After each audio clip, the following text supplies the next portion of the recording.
Ashley Dvorkin with Fox411.com movie reviewer Justin Craig. This is your Fox 411 Big Screen. Liam Neeson is back in action for A Walk Among the Tombstones, a dark, gritty, revenge-fueled flick. Justin, tell us about it.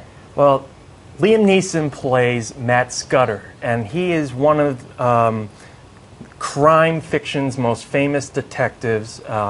This film is based off of a book by Lawrence Block, who is also one of the most famous crime writers living today. And in this story, Scudder is hired by Dan Stevens from Downton Abbey fame to find the people who kidnapped and murdered his wife. And in this investigation, Scudder uncovers a series of serial killings that happened in the past that have led up to this, and they all have been related to previous drug kingpins, and Dan Stevens in this plays a drug kingpin. So it becomes this whole, not personal revenge film for Liam Neeson's character. He's a hired hand here, so it's a little bit different than his previous films where he's like, I'm going to go get everybody that pissed me off. So not this time. He's a little bit even-keeled, and he's just working for money this time. Yeah, he's doing this for somebody else. Yep. But how does it compare overall? Yes, that's how it compares in the story, but people are going to see Liam Neeson back in action. So is this a departure from what we usually see in any way? It's only a departure in that Liam Neeson is calmer. He's not angry Liam Neeson this time. And although I got to say, he's still doing he has damage. a beard this time. At least in the beginning of the film, he has this crazy beard, and it's just the best part of the whole movie. But the movie overall is pretty good. I mean, it's directed by Scott Frank, who wrote, he's a great writer, and he's written many thrillers in the past, so he's well-versed in this, like Minority Report, great film. And then one of my favorites, which is Kenneth Branagh's Dead Again, which is from the early 90s. Great movie, too.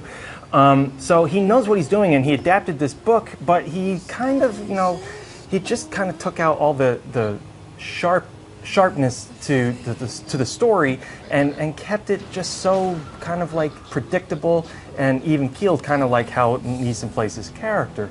And, we see these types of films and stories on cable a lot now, which I think do it so much better. Like shows like Luther, or the BBC does this so well.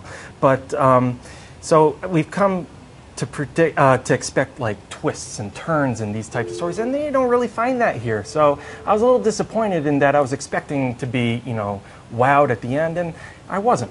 The look of the film. Yes. Talk about that. I know you want to talk about that. Oh, yeah. So, I mean, I love 1970s New York-based crime films. That's probably my favorite genre. And this captures that really, really well. I mean, it's very hard to capture New York City looking gritty today because it's so sanitized and everything is very corporate looking. Yes. So they went out to Brooklyn and shot this all in Brooklyn, and they found all these old, gritty parts of Brooklyn to shoot in, especially that beautiful, famous cemetery. Because the story is set in... Yeah, in Brooklyn. No. What year? Oh, 1999. So right before Y2K. Right before Y2K. And that, I'm sure, plays a bigger role in the book. Not so much in this. It's just this thrown-in detail, maybe to show that people are so much more afraid of their computers and lifestyles falling apart than actual serial killers going out there and kidnapping you. So, anyway, the film looks great. And it really harkens back to those movies like Death Wish with Charles Bronson. That's probably the best comparison to this movie is Death Wish. And it's fun to watch, and it really brings you back into that time. And, you just can't lose with Liam Neeson. Yeah, definitely. So do you recommend it? I do recommend it. Okay. It's not a bad film. It's just not,